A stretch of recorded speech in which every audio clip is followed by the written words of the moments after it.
नमस्कार, मी प्रदीप केळुसकर.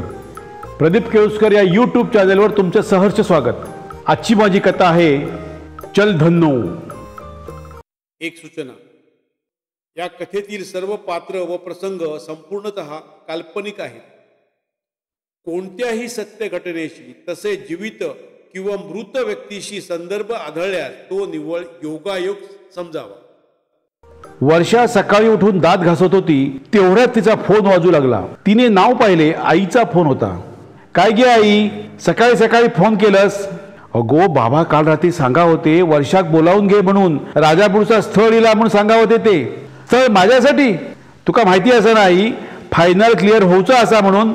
ते बडबडतं 3 वर्षा झाली, याचा शिक्षण काय संपणार नाही, पैसे खैसून हाडतले, पण माझ्यासारखं तर तो झील पण असा ना पुण्यात, त्याका काय वेगळं न्याय. अगो तो झील असा शेवटी, तो ह्या घरात राहतलो, तू चेडू परक्याच्या घरात जातलं म्हणून माझा काय शिक्षण अर्धवट ठेवतलात. हा, माझी 3 वर्ष गेली तर यंदा मी पास होतलच, मग अधिकारी झालंय ना की मागे मागे धावतलात. नाही गे बाई, माका वाईट वाटता, पण मी तरी काय करू. तुझे बाबा तरी पैसे खैसून हाडतले गो. आमचा उत्पन्न तरी काय, आंब्याची जेमतेम 100 कलमा, ती दरवर्षी येतात असा काय नाही. तुमका दोघांका पुण्यात पैसे धाडूक त्यांना जड जाता. बाबाच्या श्याम्या किती सांगत नाही, तो नाहीतरी पास होऊचो नाही. मी पुण्यात गेलोय म्हणून तो पुण्यात गेलो वा, अभ्यास वगैरे काही करणार नाही तो. बाई, तुझे बाबा लई चिडलेत. तुझ्या मुंबईच्या काकांचो फोन इल्लो, वर्षाचा लग्नाचा काय ठरवतास म्हणून. तुझ्या पाठची त्यांची 2 चेडवा असत ना लग्नाची. मग काकांका सांग त्यांच्या चेडवाचे लगीन करून टाका, वर्षाच्या लग्नासाठी थांबा नकात. भाई, बाबा लई चिडलेत. सांच्या घेऊन इले ना की माझ्याबरोबर भांडत. तू असा कर बाई, तू तुझ्या बाबांका काय तर फोन लाव, माझ्या मागे कटकट नको. आईने फोन बंद केला. तसं वर्षाने गुस्सात तोंड धुतलं आणि ती रूम मधील गॅसवर चहा करायला ठेवली. तिची रूममेट नर्मदा अजून झोपली होती. वर्षाने चहा कपात ओतला आणि ती नर्मदेला उठवायला गेली. नर्मदे, उठ ग, चहा ओतून ठेवलाय तुझा. सकाळी सकाळी मालवणीतून कुणाशी भांडत होतीस ग? माझी झोपमोट झाली. उठ आता नर्मदे. अभ्यास करायला आलीस काय झोपायला आलीस? वाजले किती बघ. हो उठते बाई, पण मोठ्या मोठ्याने कोणाशी बोलत होतीस? आईशी. अगं माझं लग्न ठरवतायत घरी. अरे वा, आम्हाला जिजू मिळणार तर. कोण ग तो? हे बाई, एवढ्या लग्न विघ्न नको, फायनल अजून पुरी करायची आहे. ते क्लिअर झाल्याशिवाय लग्न नाही. पण या बाबांना आणि काकांना कोण सांगणार? म्हणजे बाबांनी आणि काकांनी तुझं लग्न ठरवलंय की काय? होय बाई, मुंबईच्या काकांच्या 2 मुली म्हणजे माझ्या चुलत बहिणी लग्नाच्या आहेत. त्यातील मोठी ज्योती माझ्यापैकी 1 वर्षांनी लहान, म्हणजे 26 वर्षाची. माझं वय आता 27 झालं. काकांना तिचं लग्न जमवायचंय, पण माझ्यामुळे अडलंय. का ग, तिचं लग्न तुझ्यामुळे का अडलंय? अगं, आमचं तसं एकत्र कुटुंब, मोठीचं झाल्याशिवाय छोटीचं केलं तर बरं दिसत नाही, म्हणून काकांनी माझ्या वडिलांचं डोकं पिकवलं असणार. त्यामुळे बाबा माझ्या लग्नाची घाई करतात.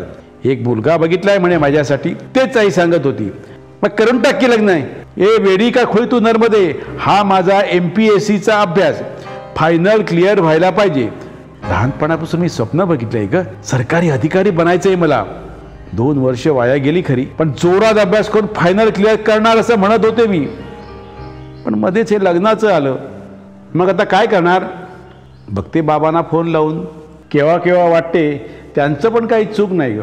माझं वय आता 27 वर्ष झालं. अजून 1 वर्ष म्हणजे 28 वर्षे होतात. म्हणजे अर्ध तारुण्य वाया गेलंच की. हो ग वर्षे, मी तुझ्यावर्षी 1 वर्षानं मोठी. मला पुढील वर्षे 29 वर्षे होतील. अजून पहिलं वर्ष सुटलं नाही. काय करणार? आपल्याला सरकारी अधिकारी व्हायचंय ना, मग सगळ्या तडजोडी कराव्या लागतात. आपण ग्रामीण भागातून आलेल्या मुली, आमच्यासारख्या मुलींना पुण्यात ऍडजस्ट व्हायला 2 वर्ष लागतात. हा एवढा कठीण अभ्यास, एवढे पेपर्स, एवढं पाठांतर, किती कठीण आहे. मुलांना आपल्यापेक्षा बरं ग. एक तर लग्नाची डेडलाईन नसते किंवा विनयभंग बलात्कार होण्याची भीती नसते. हो ग, आपणा मुलींना सर्व बाजूनी लढायचं असतं. अभ्यासात लक्ष ठेवायचं आणि स्वतःला सांभाळायचं. दर महिन्याचे 4 दिवस हे पुरुषांना कसं कळणार? स्त्रीचा जन्म घेतला की हे सर्व सहन करायलाच हवं वर्षे. बघ बघ, बाबांना फोन लावून काय उपयोग होतो का बघ.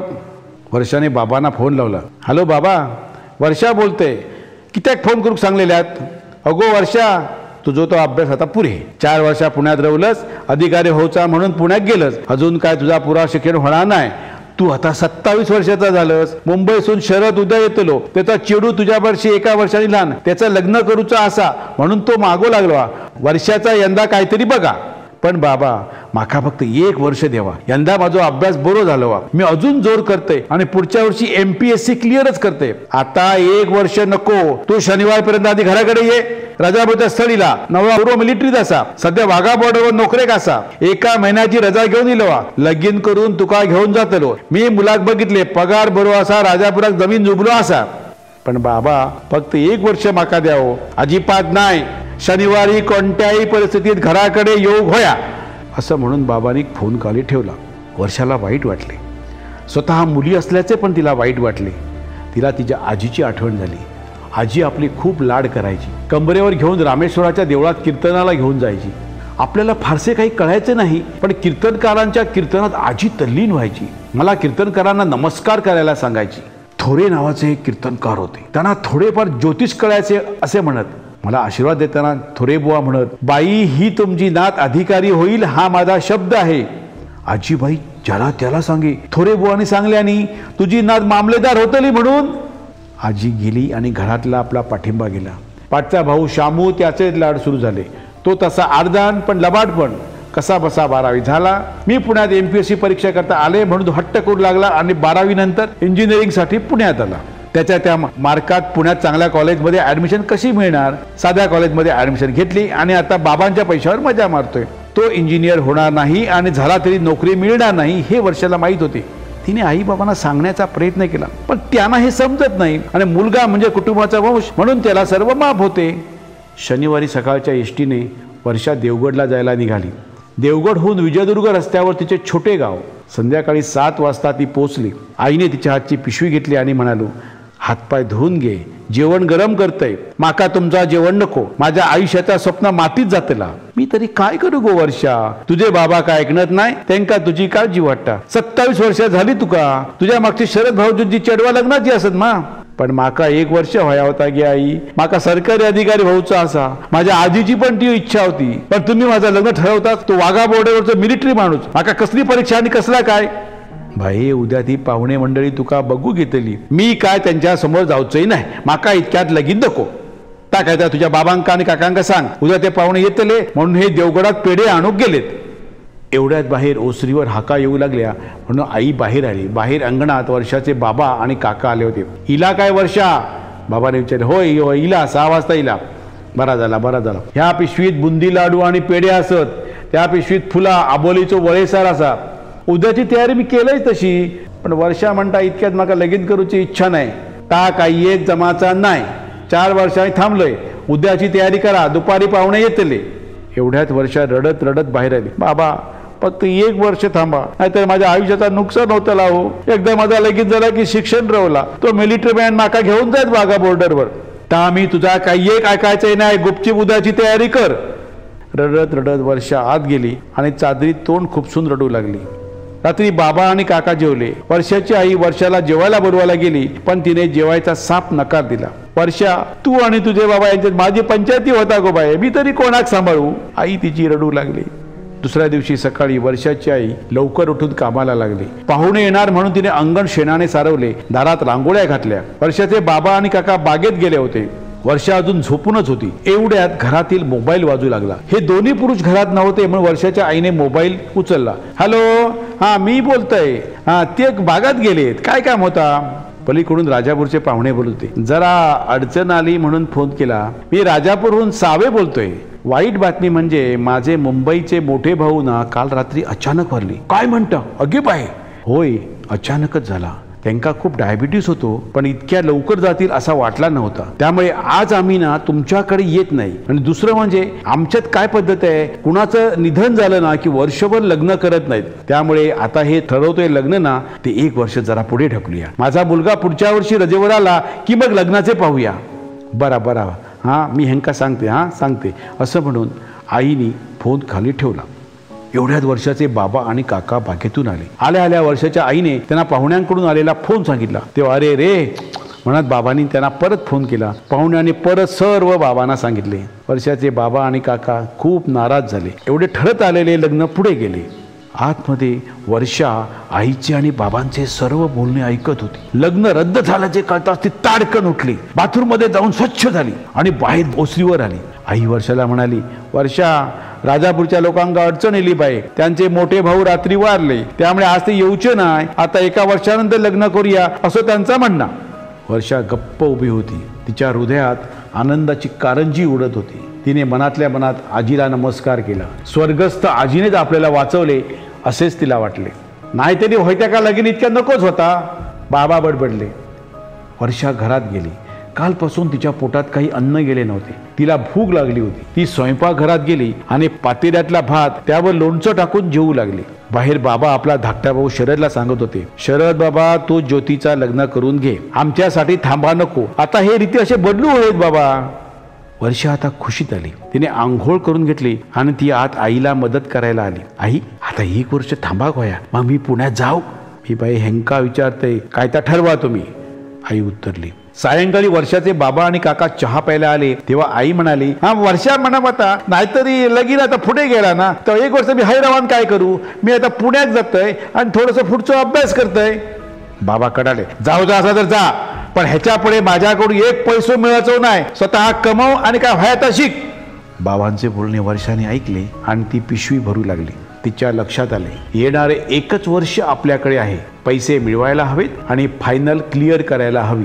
आयुष्यात केली नव्हती एवढी धडपड 1 वर्षात करायला हवी, नाहीतर आजपर्यंत केलेली धडपड पाण्यात गेली म्हणायची. 1 वर्षात ठरेल चांगला अभ्यास करून अधिकारी व्हायचे की पोरोबाळ उष्टी खरकडी काढायची. येणारे वर्ष आपल्यासाठी आणीबाणीसारखी आहे, फायनल पास व्हायलाच पाहिजे. कोणत्याही परिस्थितीत फायनल क्लिअर करायलाच हवी. याकरता जोरात धावावं लागेल, अगदी घोडीसारखं जोरात धावावं लागेल तरच.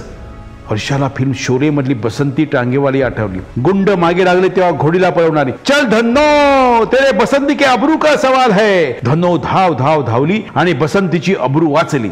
वर्षा विचार करायला लागली, त्याला पण चल धन्नो म्हणायची आहे. धन्नो सारखे आपल्याला धावावे लागेल. होय होय होय, मी धन्नो सारखीच धावणार, मी विजयी होणार. तिने मनातल्या मनात आरोळी ठोकली, चल धन्नो.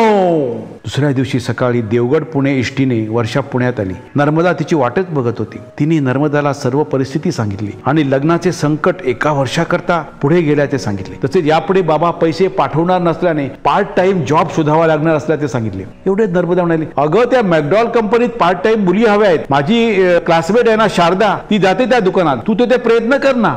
वर्षा होत गेली, अगं त्या शारदाचा मला फोन नंबर दे, उद्याच मी जाते तिच्याकडे. वर्षाने तिला शारदाचा फोन नंबर दिला. वर्षाने शारदाला फोन लावला. शारदाने वर्षाला उद्या कोथरूडच्या दुकानात यायला सांगितले. दुसऱ्या दिवशी वर्षा कोथरूडच्या मॅकडॉलच्या दुकानात शारदाला भेटली. शारदा तिला मॅकडॉलच्या मॅनेजरकडे घेऊन गेली. शारदा मॅनेजरला म्हणाली, ये मेरी फ्रेंड है लेकिन स्टूडेंट है और उसे पार्ट टाइम जॉब की जरूरत है. मॅनेजरने सांगितलं, हमारे दुकान में पार्ट टाइम जॉब है, कस्टमर्स के ऑर्डर अटेंड करने का और उनका ऑर्डर पैक करने का है. वर्षा ने सांगितलं, मैं कर सकती हूँ मगर दोपहर में मेरे क्लास होते हैं. मैनेजर, कोई बात नहीं, हमारा पिकअप आवर होता है देखो 12 से 2, शाम को 7 से 10 होता है, मगर तुम लड़की होने से 9 बजे जा सकती हो. तुम्हें 2 दिन की ट्रेनिंग मिलेगी और 10,000 सैलरी मिलेगी. वर्षा, आभारी हूँ सर, आज से ही मैं ज्वाइन करती हूँ. मैनेजर ने कहा, ठीक है, अंदर जाके शुभा है उससे मिलो. अशा रीतीने वर्षाला जॉब मिळाला. वर्षा खुश झाली, पण आता बाबांकडून पैसे मागायला नको. पण दिवसाचे 5 तास नोकरी, 3 तास क्लास, जेवण झोप, एवढ्याच समज, अभ्यासाला वेळ, पण हे जमवायलाच हवं. धन्नो सारखं पळायला हवं. वर्षाने मनातल्या मनात आरोळी ठोकली, चल धन्नो. वर्षाचा दिनक्रम बदलला. रात्री 12ला झोपणे, सकाळी 5ला उठणे, 5:30ला अभ्यासाला सुरुवात ते 8 वाजेपर्यंत. 8 वाजता चहा नाश्ता आंघोळ, मग परत अभ्यास सुरू तो 11:30 पर्यंत. 11:30 वाजता जेवणाच्या मेस मध्ये जायचे, तिथून परस्पर मॅकडॉल मध्ये, तिथूनच 2 वाजता क्लासला जायचे. 5ला क्लास सुटला की क्लासमध्ये बसून रोजच्या अभ्यासाची उजळणी. 6:45ला बाहेर पडून परत मॅकडॉनल्डच्या दुकानात. 9 वाजता बाहेर पडायचे, मेसमध्ये जेवायचे आणि रूमवर 9:30 पर्यंत पोचायचे. रात्री वर्षा रूमवर आली तोपर्यंत नर्मदा रूमवर आलेली असायची. ती कसले कसले मोबाईलवर व्हिडिओ बघत असायची. दिवसभर धावपळ करून आणि मॅकडॉनल्डच्या त्या एसी दुकानात राहून तिला यावेळी झोप अनावर यायची. पण तिला शोलेतली बसंती आठवायची आणि ती मनातल्या मनात आरोळी ठोकायची, चल धन्नो. रात्रीच्या शांत वेळेत वर्षाचा छान अभ्यास व्हायचा. गेले 4 वर्षे आपल्या मागे अशी धावपळ नव्हती, पण अभ्यास झाला असे वाटले नव्हते. जोपर्यंत पैसे मिळवण्याची जबाबदारी नव्हती त्यामुळे वेळ थोडा आणि त्यामुळे अभ्यास चांगला होतोय. आणि सोबत धन्नो आहे. धन्नो म्हणते आहे, धाव धाव माझ्यासारखी धाव, वेळ थोडा आहे. मार्च 10 तारीखपासून परीक्षा सुरू होणार होती. वर्षाने मॅनेजरला सांगून 15 दिवसांची रजा घेतली. पुढचे 8 दिवस लायब्ररीत बसून सर्व पेपर नोट्स तिने पुन्हा पुन्हा अभ्यासले. परीक्षा सुरू झाली आणि संपली सुद्धा. वर्षाला यावेळी पास होण्याची शक्यता वाटत होती.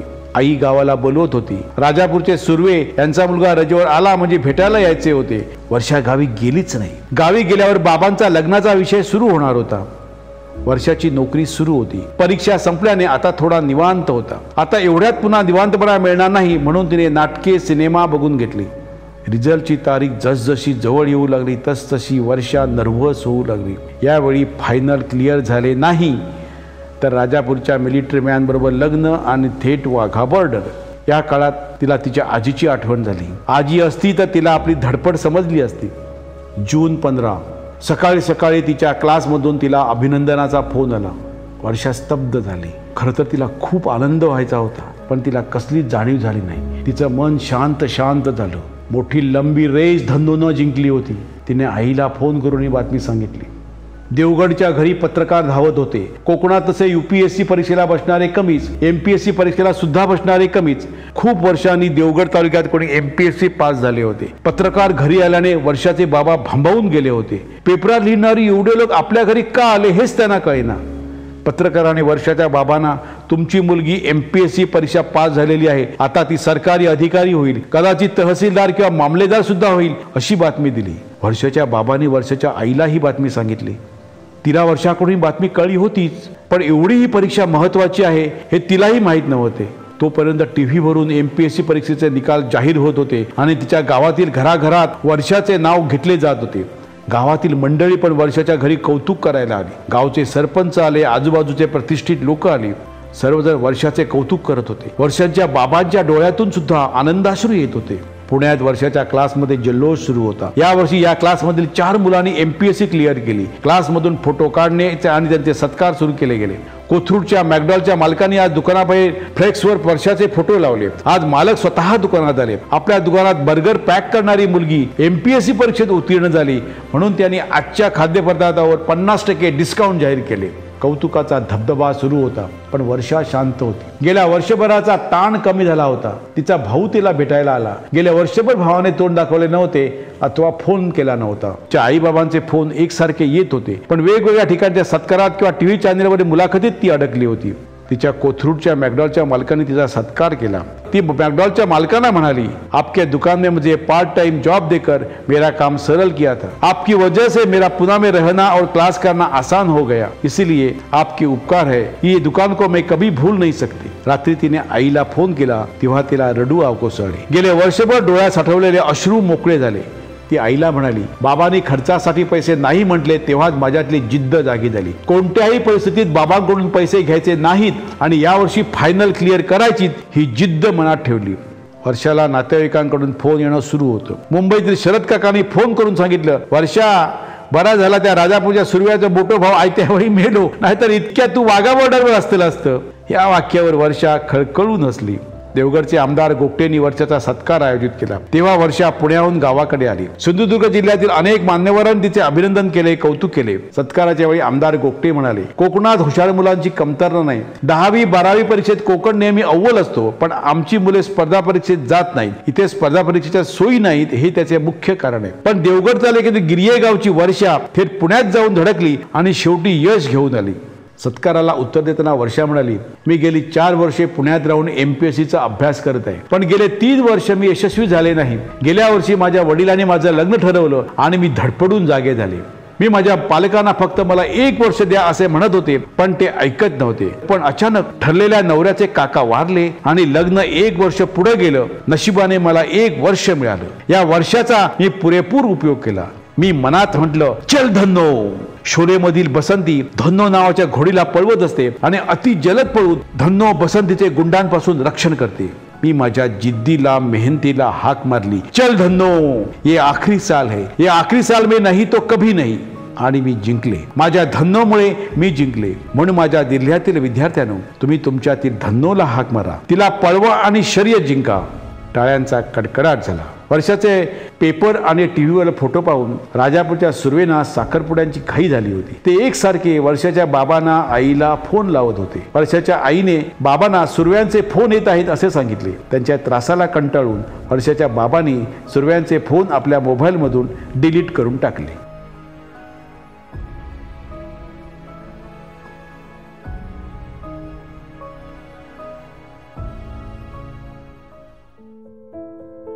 तर मंडळी, कशी वाटली ही माझी कथा? अशाच नवनवीन कथा ऐकण्यासाठी माझ्या प्रदीप केळुसकर या यूट्यूब चॅनलला सबस्क्राईब करा आणि बेल आयकॉन दाबा आणि या तुमच्या बहुमोल कॉमेंट्स या व्हिडिओच्या कॉमेंट्स बॉक्समध्ये टाईप करा, लाईक करा आणि शेअर करा. धन्यवाद.